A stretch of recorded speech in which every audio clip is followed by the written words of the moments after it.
ನಮಸ್ಕಾರ ಗೆಳೆಯರೆ. ನಮಸ್ಕಾರ ಎಲ್ಲ ಎಲ್ಲ ನನ್ನ ನನ್ನ ಬಂಧು ಮಿತ್ರರೇ. ಇವತ್ತು ನಾವು ಮತ್ತೊಂದು ನಿಮ್ಮ ಮುಂದೆ ನಮ್ಮ ಸನಾತನ ಧರ್ಮದ ಅತಿ ಅತಿ ಶಕ್ತಿಶಾಲಿಯಾದಂತ ಪುಣ್ಯಕ್ಷೇತ್ರವಾದಂತ ತ್ರಿವೇಣಿ ಸಂಗಮ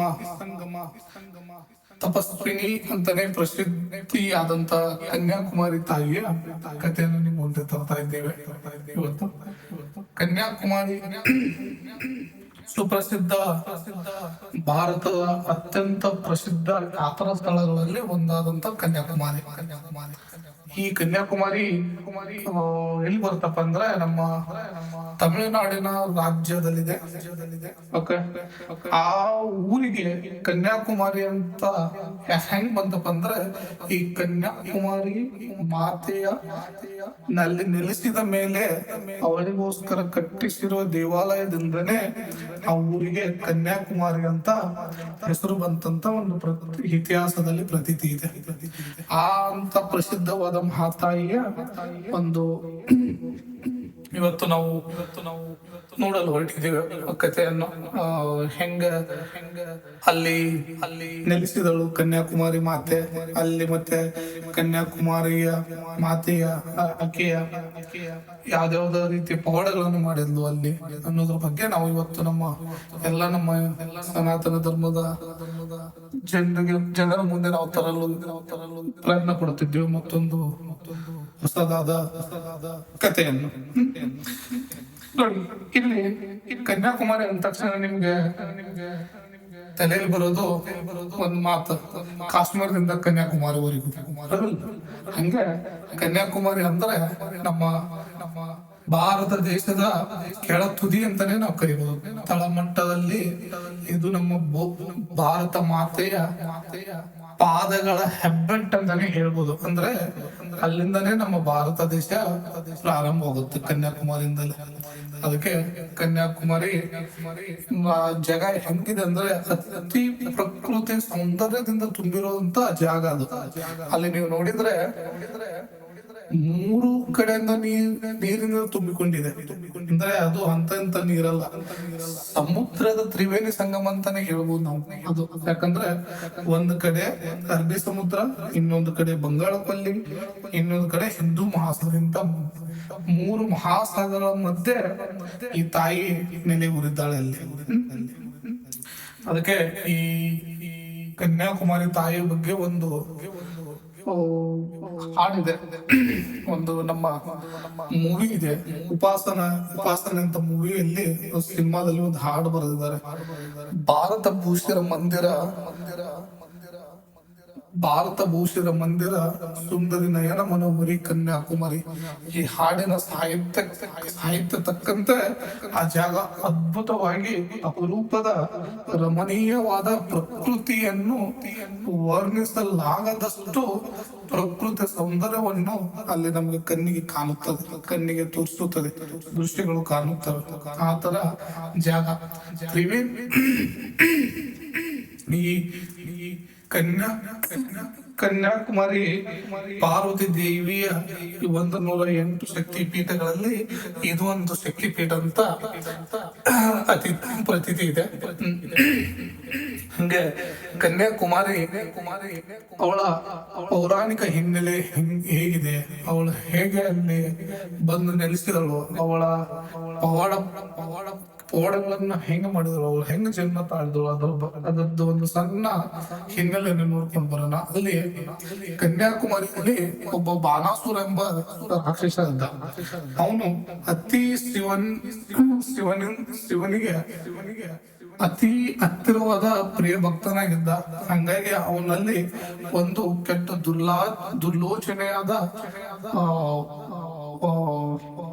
ಆಸೆ ಇತ್ತು. ಏನಂದ್ರೆ ಅವನಿಗೆ ಅಮರನಾಗಿರುವಂತ ವರವನ್ನು ಪಡಿಬೇಕಂತಂದು, ಶಿವನನ್ನು ಪಡಿಬೇಕಂತಂದ ಹಠದಿಂದ ಅವನು ಶಿವನನ್ನ ಅತಿ ಕಟ್ಟು ತಪಸ್ಸಿನಿಂದ, ಕಟ್ಟು ನಿಟ್ಟಿನಿಂದ ಅತಿ ಕಷ್ಟಕರವಾಗಿ ತಪಸ್ಸನ್ನು ಮಾಡಿ ಅವನು ಏನ್ ಮಾಡ್ತಾನಂದ್ರೆ ಶಿವನನ್ನು ಒಲಿಸ್ಕೊಳ್ತಾನೆ. ಶಿವ ಪ್ರತ್ಯಕ್ಷನಾಗಿ ಅವನಿಗೆ ಕೇಳ್ತಾನೆ, ಏನ್ ಬೇಕು ನಿನಗೆ ಅಂದಾಗ ಅವನು ಬಾಣಾಸುರ ರಾಕ್ಷಸ ಕೇಳ್ತಾನೆ, ನನಗೆ ಅಮರತ್ವದ ವರ ಕೊಡಿ ಶಿವ ಪರಮಾತ್ಮನ ಅಂತ ಕೇಳಿದಾಗ ಪರಮಾತ್ಮ ಹೇಳ್ತಾನೆ, ನಾನ್ ನಿನಗೆ ಕೊಡಲು ಸಾಧ್ಯವಿಲ್ಲ ಇದು ಇವಾಗ ಅಂದಾಗ. ಯಾಕಂತ ಕೇಳಿದಾಗ, ಸರಿ ಆಯ್ತು, ನೀನು ಅತಿ ಕಷ್ಟಕರ ತಪಸ್ಸನ್ನು ಮಾಡಿದೀಯ, ಆದ್ರೆ ನಾನು ಕೊಡುತ್ತೇನೆ ನಿನಗೆ ಆ ವರ. ಆದ್ರೆ ಅದಕ್ಕೊಂದು ನಿನಗೆ ಕಂಡೀಷನ್ ಆಗಿ ಕೊಡ್ತೀನಿ, ಒಂದು ನಿನಗೆ ಇದನ್ನು ಮಾಡಿ ಕೊಡ್ತೀನಿ ಅಂತ ಹೇಳ್ತಾನ. ನೀನು ಕಂಡೀಷನ್ ಹಾಕಿ, ಏನದಪ್ಪ ಕಂಡೀಷನ್ ಅಂದ್ರೆ, ಅವಳಿಗೆ ಕನ್ಯೆಯಿಂದ ನಿನಗೆ ಸಾವು ಬರಲಿ. ಅವನು ಯಾರಿಂದನೂ ಮನುಷ್ಯರಿಂದ ಯಾರಿಂದನೂ ಸಾಯುವುದಿಲ್ಲ ನೀನು, ಆದ್ರೆ ಒಬ್ಬ ಮದುವೆ ಆಗದ ಹೆಣ್ಣು ಮಗಳು, ಅವಳಿಗೆ ನಾವು ಕನ್ಯೆ ಅಂತ ಕರಿತೀವಿ. ಅಂತ ಕನ್ಯೆಯಿಂದ ನಿನ್ನ ಸಾವು ಬರಲಿ ಅಂತಂದು ಅವನಿಗೆ ವರದಾನ ನೀಡಿ ಅವನು ಶಿವ ಹೊರಟೋಗ್ತಾನೆ. ಬಾಣಾಸುರ ರಾಕ್ಷಸ ವರವನ್ನು ಪಡೆದ ಮೇಲೆ ಅವನು ಮತ್ತಷ್ಟು ಕ್ರೂರಿ ಆಗಿಬಿಡ್ತಾನೆ ಆ ಜಾಗದಲ್ಲಿ. ಅಲ್ಲಿ ದಿನದಿಂದ ದಿನಕ್ಕೆ ಅತಿ ಹೆಚ್ಚು ಕ್ರೂರ ಹಿಂಸೆ ಶುರು ಮಾಡಕ್ ಸ್ಟಾರ್ಟ್ ಮಾಡ್ತಾನೆ. ಎಲ್ಲಿ ನೋಡಿದ್ರಲ್ಲಿ ಅಲ್ಲಿ ಹಿಂಸೆ ಅಧರ್ಮಗಳೇ ಮಾಡಕ್ ಸ್ಟಾರ್ಟ್ ಮಾಡ್ಬಿಡ್ತಾನೆ ಇವನು ರಾಕ್ಷಸ. ಅವಾಗ ಅದನ್ನೆಲ್ಲ ನೋಡ್ತೆ ತಾಳ್ಮೆ ಏನ್ ಮಾಡ್ತಾಳೆ ನಮ್ಮ ಭೂದೇವಿ ಮಾತೆ ಇದು ವಿಷ್ಣುನನ್ನ ತಪಸ್ಸನ್ನು ಮಾಡಿ ವಿಷ್ಣುನ ಹತ್ರ ಹೋಗಿ ಕೇಳ್ತಾಳೆ, ಇವರಿಂದ ಇವನು ಬಾಣಾಸುರ ರಾಕ್ಷಸದಿಂದ ಸಾಕಷ್ಟು ನಮಗೆ ತೊಂದರೆ ಆಗ್ತಾ ಇದೆ, ಅವನು ಹಿಂಸೆ ಮಾಡ್ತಾ ಇದ್ದಾನೆ, ಧರ್ಮಗಳನ್ನ ನಡೀತಾ ಇದ್ದಾನೆ, ಇದನ್ನ ಹೇಗಾದ್ರೂ ಮಾಡಿ ತಡಿಬೇಕಂತ ವಿಷ್ಣುನ ಕೇಳಿದಾಗ ವಿಷ್ಣು ಹೇಳ್ತಾನೆ ಆ ಭೂಮಾತೆಗೆ,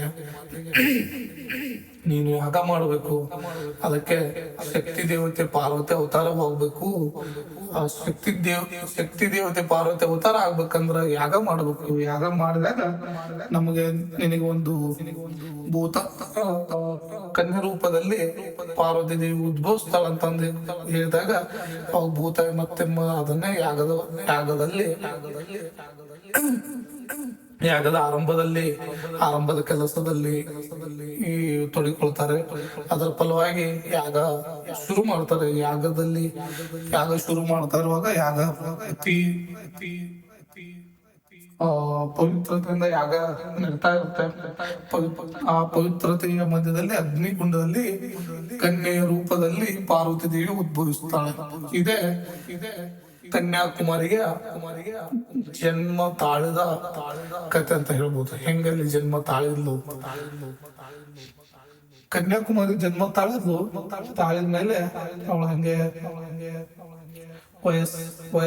ವಯಸ್ಸಾದ್ಮೇಲೆ ವಯಸ್ಕರ ಇದಕ್ಕೆ ಬಂದ್ಮೇಲೆ ಅವಾಗ ಅವಳಿಗೇನು ಒಂದ್ ಮನಸ್ಸಲ್ಲಿ ಆಸೆ ಹುಟ್ಟುತ್ತಂದ್ರೆ ಕನ್ಯೆಗೆ ನಾನು ಶಿವನನ್ನೇ ಮದುವೆ ಮಾಡ್ಕೋಬೇಕು ಅಂತ ಆಸೆ ಹುಟ್ಟಿ ಅವಳು ಏನ್ ಮಾಡ್ತಾಳೆ ಅಂದ್ರೆ ಸದಾ ಶಿವನ ಕಾಲ, ಶಿವನ ಧ್ಯಾನದಲ್ಲಿ, ಶಿವನ ಪೂಜೆಯಲ್ಲಿ, ಕಠಿಣ ತಪಸ್ಸಿನಲ್ಲಿ ಮಗ್ನನಾಗ್ಬಿಡ್ತಾಳ ಅವಳು. ಅದರಲ್ಲಿ ಮುಳುಗಿ ಹೋಗ್ಬಿಡುತ್ತಾಳೆ ಕನ್ಯೆ.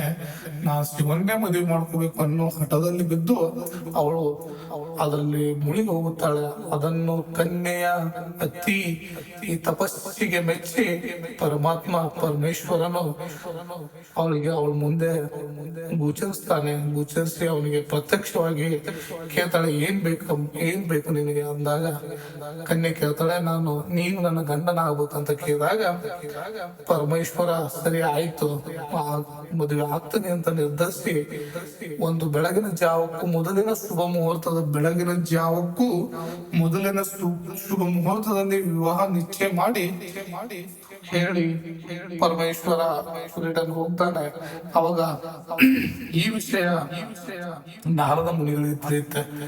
ನಾರದ ಮುನಿಗೆ ತಿಳಿದ್ಮೇಲೆ ಬಾಣಾಸುರನ ಸಂವಾದಕ್ಕಾಗಿ ಹುಟ್ಟಿರುವಂತ ಕನ್ಯೆ ಇವಳು.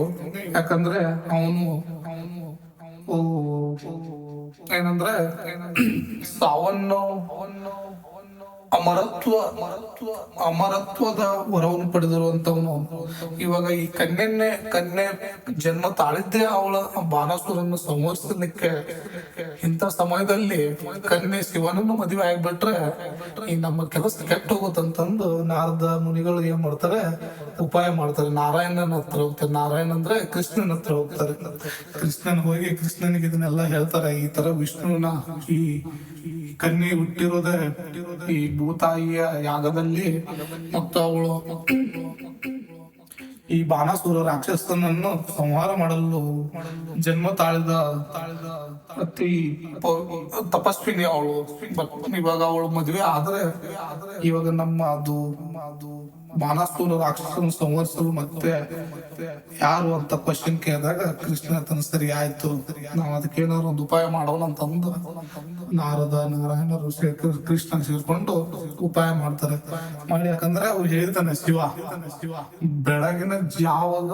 ಬೆಳಗಿನ ಜಾವಕ್ಕಿಂತ ಮುಂಚೆನ ಶುಭ ವಿವಾಹ ಮುಹೂರ್ತ ಅಂತ ಹೇಳ್ತಾನೆ. ಅಂದ್ರೆ ಈ ಬ್ರಾಹ್ಮಿ ಮುಹೂರ್ತ ಅಂತ ಹೇಳ್ತೀವಿ, 3 ಗಂಟೆ 4 ಗಂಟೆ ಅಂತಂದ ಆ ಟೈಮಲ್ಲಿ ಮದುವೆ ಮಾಡೋ ನಿಶ್ಚಯ ವಿವಾಹ ಮುಹೂರ್ತ ನಿಶ್ಚಯ ಮಾಡಿರ್ತಾರೆ. ಅದೇ ಕಾರಣಕ್ಕೆ ಅವನು ರೆಡಿ ಆಗಿರ್ತಾನೆ. ಇಲ್ಲಿ ಒಂದ್ ಕಡೆ ಇಲ್ಲಿ ಕನ್ಯಾಕುಮಾರಿ ಮದುಮಗಳಂತೆ ತಯಾರಾಗಿ ಇಲ್ಲಿ ಕೂತಿರ್ತಾಳೆ. ಅಲ್ಲಿ ಶಿವ ಅವನ್ ಮದುವೆಗಂತ ರೆಡಿಯಾಗಿ ವಿವಾಹಕ್ಕಂತ ರೆಡಿಯಾಗಿ ಅವನು ಹೊರಟಿರ್ತಾನೆ. ಆ ಹೊರಟಿರೋ ಮಧ್ಯದಲ್ಲಿ ಕೃಷ್ಣ ಏನ್ ಮಾಡ್ತಾನೆ, ಕೃಷ್ಣ ಉಪಾಯ ಮಾಡಿ ಕೃಷ್ಣ ಒಂದು ಹುಂಜದ ರೂಪ ತಾಳಿ ಮಧ್ಯದಲ್ಲಿ ತಂದು ಕೂಗಕ್ ಸ್ಟಾರ್ಟ್ ಮಾಡ್ಬಿಡ್ತಾನೆ. ಕೂಗಕ್ ಸ್ಟಾರ್ಟ್ ಮಾಡಿದಾಗ ಆ ಕೂಳು ಶಿವನಿಗೆ ಕೇಳಿಸುತ್ತೆ. ಶಿವ ಅವಾಗ ಏನ್ ಮಾಡ್ತಾನೆ, ಈಗ ಆಲ್ರೆಡಿ ಬೆಳಕಾಗಿದೆ, ನಾನು ಇವಾಗ ಮದುವೆ ಮಾಡ್ಕೊಳಕ್ ಆಗಲ್ಲ ಅಂತಂದು ಹಂಗೆ ತಿರ್ಗಾ ರಿಟರ್ನ್ ಎಂತೂ ಹೋಗ್ಬಿಡ್ತಾನೆ. ಆದ್ರೆ ಅಲ್ಲೇ ನೋಡಿ ಇವಾಗ ಅತಿ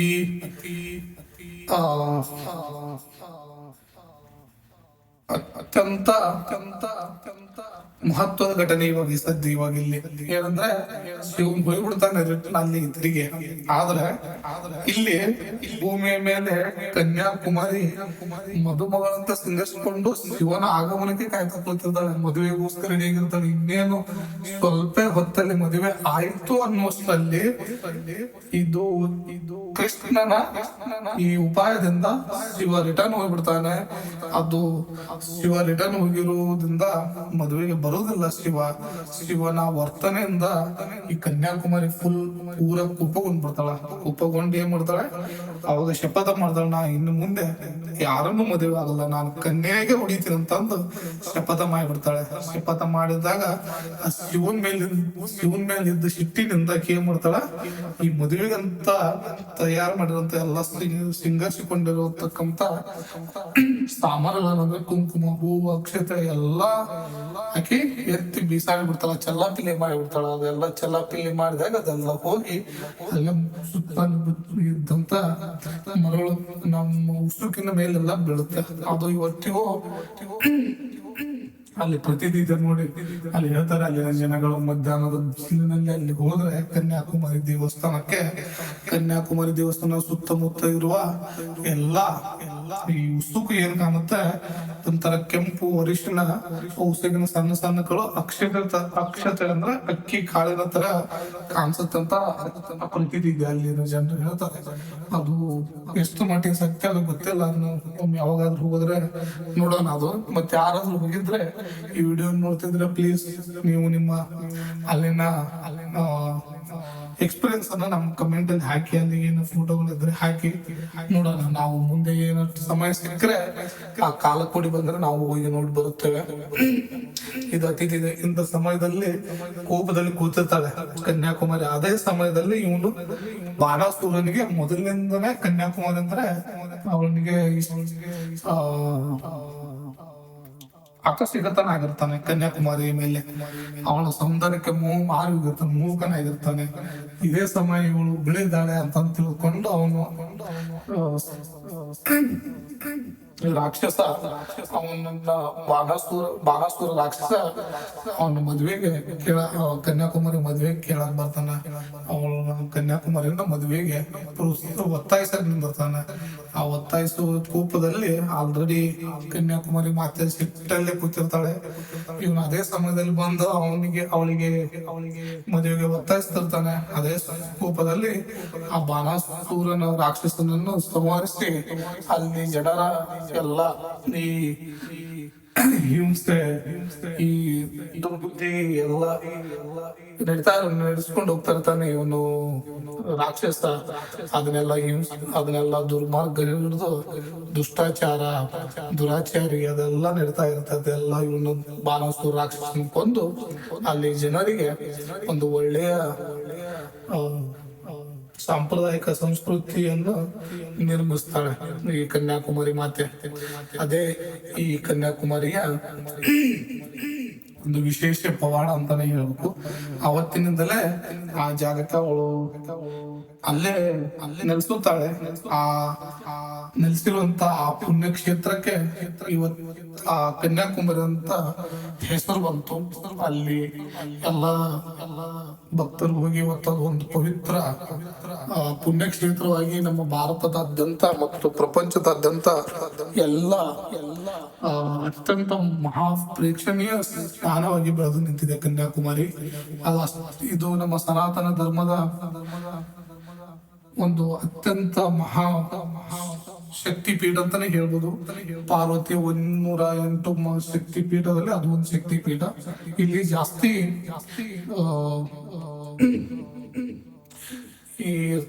ಇದು ಅಲ್ಲಿ ಇನ್ನೊಂದು ಏನಂದ್ರೆ ಸುತ್ತಮುತ್ತ ಸಮುದ್ರ ಇರೋದ್ರಿಂದ ಅಲ್ಲಿ ಸೂರ್ಯಾಸ್ತ ಸೂರ್ಯೋದಯ ಇದು ನೋಡಕ್ಕೆ ಮನಮೋಹಕವಾಗಿರುತ್ತೆ. ಮತ್ತೆ ಅದೇ ರೀತಿ ಅಲ್ಲಿ ಇನ್ನೊಂದು ಪ್ರೇಕ್ಷಣಿಕ ಸ್ಥಳ ನಮ್ಮ ಅದು ಹಿಂದೂ ಧರ್ಮದ ದಾರ್ಶನಿಕರೇ ಅಂತ ಹೇಳಬಹುದಾದಂತ ವಿವೇಕಾನಂದ ಅವರ ಅಲ್ಲಿ ಮೆಮೋರಿಯಲ್ ರಾಕ್ ಮೆಮೋರಿಯಲ್ ಅಂತ ಇದೆ. ಅದರ ಸುತ್ತಮುತ್ತಲಿನಲ್ಲೇ ಇರೋದು ಸ್ವಲ್ಪ ದೂರದಲ್ಲಿ. ಅದೆಲ್ಲ ಪ್ರವಾಸಿಗರು ನೋಡಲು ಅದೊಂದು ಅತ್ಯಂತ ಸುಂದರವಾದ ಪ್ರೇಕ್ಷಣೀಯ ಸ್ಥಳ. ಇದೇ ರೀತಿ ಇವತ್ತು ನಾವು ಈ ನಮ್ಮ ಕನ್ಯಾಕುಮಾರಿ ಮಹಾ ತಪಸ್ವಿನಿ ಈ ತ್ರಿವೇಣಿ ಸಂಗಮದ ಮಹಾ ತಪಸ್ವಿನಿ ಕನ್ಯಾಕುಮಾರಿಯ ಕತೆ ಅಂತ ಹೇಳಿ ಇವತ್ತಿಗೆ ಈ ಸಂಚಿಕೆಯನ್ನು ಮುಗಿಸ್ತಾ ಇದ್ದೀವಿ. ಇದೇ ರೀತಿ ಇನ್ನು ಮುಂದೆ ನಾವು ದಿನಾಲು ಒಂದೊಂದು ನಮ್ಮ ಸನಾತನ ಧರ್ಮದ ಸಂಚಿಕೆಗಳನ್ನ ನಿಮ್ಮ ಮುಂದೆ ತರ್ತೇವೆ ನಮ್ಮ ಚಾನಲ್ ನಲ್ಲಿ. ಅದಕ್ಕೆ ದಯವಿಟ್ಟು ನಮ್ಮ ಚಾನಲ್ಗೆ ಸಬ್ಸ್ಕ್ರೈಬ್ ಮಾಡಿ, ಲೈಕ್ ಮಾಡಿ, ಕಮೆಂಟ್ ಮಾಡಿ ಮತ್ತು ನಿಮ್ಮವರೊಂದಿಗೆ ಶೇರ್ ಮಾಡಿ. ಧನ್ಯವಾದಗಳು.